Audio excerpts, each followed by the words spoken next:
2 มื้อละมาเที่ยวมาหาหมอนี่นะบ่แม่นตั้งแกงเว้าเด้มาให้มาว่าได้มาหาหมอได้3-4 เดือนมานี่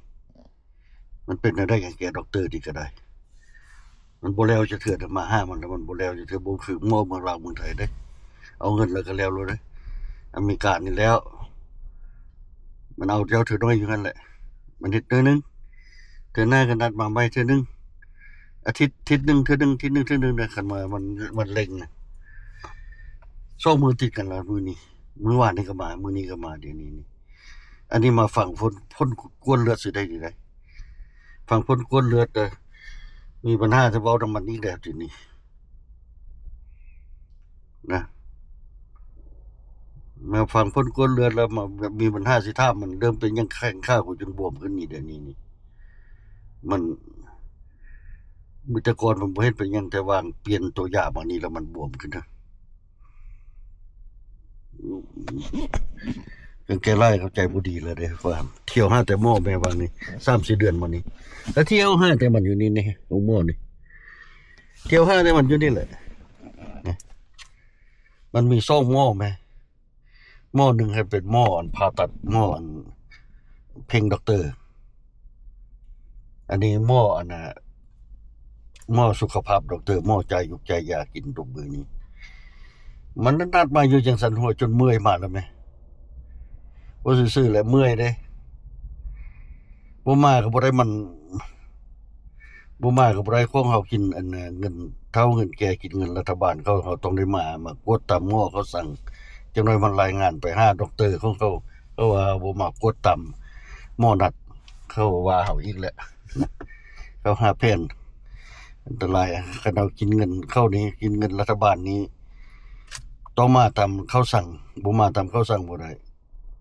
เขารายงานไปหาด็อกเตอร์พวกMedicare พุ่นมันมีด็อกเตอร์กันเด้ไปหามันจังน้อยมันก็ตัดว่าบ่ตัดเงินช่วยเหลือบ่จ่ายค่าของหมอให้แล้วคันบ่มาหามันเป็นเทื่อหน้าเสียวยังมาจ่ายค่าของหมอซะเด้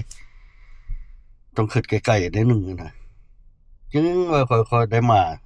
ขี้คร้านบ่ได้ก็ได้มาคันมันนัดได้มามันแต่ว่าขัดใจมันนิดนึงบ่เฮ็ดตามมันนี่แหละมาอยู่แต่บ่เฮ็ดตามมันบางอันน่ะมันอยากให้เปลี่ยนยาตัวนั้นตัวนี้ก็ no ว่า one stage same medication ว่าสิอันนี้มันเปลี่ยนมันทดลองเบิ่งก็ A1C ลงแท้ลงแต่ว่าตัวเองหันบวมขึ้นไหมตัวเองหันบวมขึ้นน้ำหนักขึ้นนะสิมันบ่ได้เรื่องเดี๋ยวนี้สิบอกมันคันเซาก็เซาคันสิเซาก็เซาเอาเฮ็ดคือเก่าน้ำหนักอยู่คือให้มันน้ำหนักลงบ่ให้มันบวมขึ้นแต่เดี๋ยวนี้มันบวมไหมยังมาได้เที่ยวมาหามันอยู่เลยๆนี่นะมันบ่มาหามันก็มีปัญหาแข้งขามันบวมขึ้นบ่แม่นหยังดอกวาง 2-3 อาทิตย์มานี้ตั้งแต่มันเปลี่ยนยามานี่จึงได้พยายามได้เที่ยวมาหามันนี่มันนัดยามใดก็ได้มาเพราะว่ามันแข้งขาบวมมันบ่ได้นะมัน something wrong เลยมันว่าwrong แล้วอยู่มันเปลี่ยนยาให้หยังวะโอ้ยแต่ละมื้อละเที่ยวหาแต่หมอสิเฮ็ดหยังก็บ่ได้เฮ็ดดีแล้วบ่ได้ไปใช้บ่มีเวียกไปเฮ็ดหยังยามหนาวเลยยาหัวแม่มันแล้วมานี่แหละเดี๋ยวนี้อากาศอุ่นแล้วเดี๋ยวนี้มื้อนี้โอ้อากาศดีแดดออกอ่อนๆได้ถึงแล้วอากาศอุ่นขึ้นมาแล้วนะใกล้ฮอดยามตึกเบ็ดแล้วเมื่อวานนี้ได้คันเบ็ดคันนึงคันเบ็ดฟรายคันนึงเมื่อว่าได้ไปย่างอยู่ตลาดได้คันเบ็ดคันนึงเบ็ดฟรายยังคักโอเคว่ะโอเคไปเข้าไปเช็คอินก่อนไปเช็คอินก่อนโอเค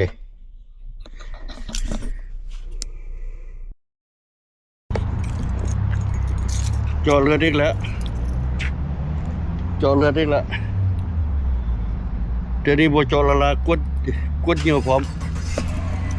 บ่จอละลากวดเหนียวพร้อมนะส่งทิศหมายอีกนี่มันเข้ากวนเลือดย้อนนั่งค่ามันบวมนี่แหละแล้วส่งทิศหมายอีกนี่มาส่งทิศนี่อีกส่งทิศมานี่ส่งด็อกเตอร์บ่เดียวเลยด็อกเตอร์เมดิซินกับด็อกเตอร์เฮลด็อกเตอร์ลิคูเลอร์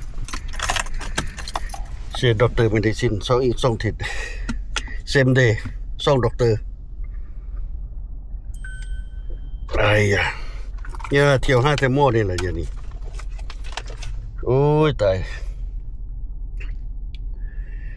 เที่ยวหาเต็มหมอแล้วละอันนี้ควนเลือดมันซูเปอร์เลยแต่ว่าเรื่องอันน่ะน้ำหนักขึ้นนี่แหละมันเวอร์ลีกับน้ำหนักขึ้นกับมันอันน่ะค่าบวมนี่แหละเดี๋ยวนี้นี่มันจึงว่ามันเล็งมาดอกมาห้ามันนี่มันเล็งให้มาห้ามันนี่มันส่องสนิทไหมส่องสนิทส่องอย่างไหมมันเป็นมันบนอมมลีนะมันเล็งให้มาห้ามมันน้ำหนักมันขึ้นไหวโพดนะไม่เนี่ยเดือนซะน้ำหนักขึ้น15 เผา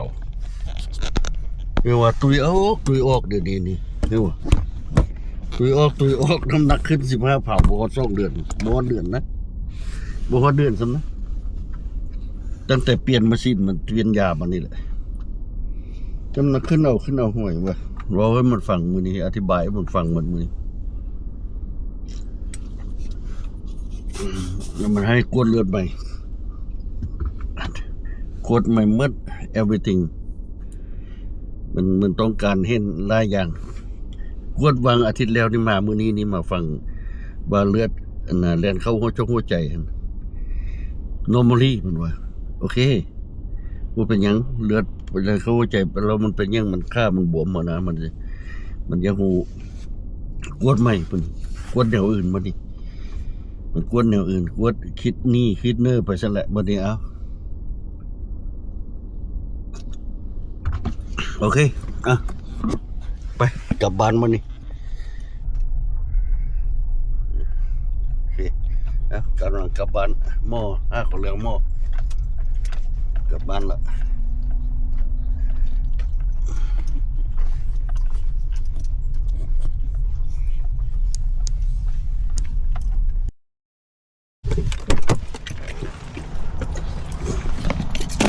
มาแวะมิดเท่าหม้อได้หนึ่งมาแวะมิดเท่าหม้อได้หนึ่งเด็กมิดเท่าหม้อสกายามิดเท่าโอเค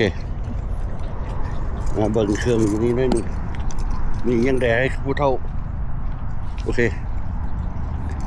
มียังให้ผู้เท่าเลยอยู่นี่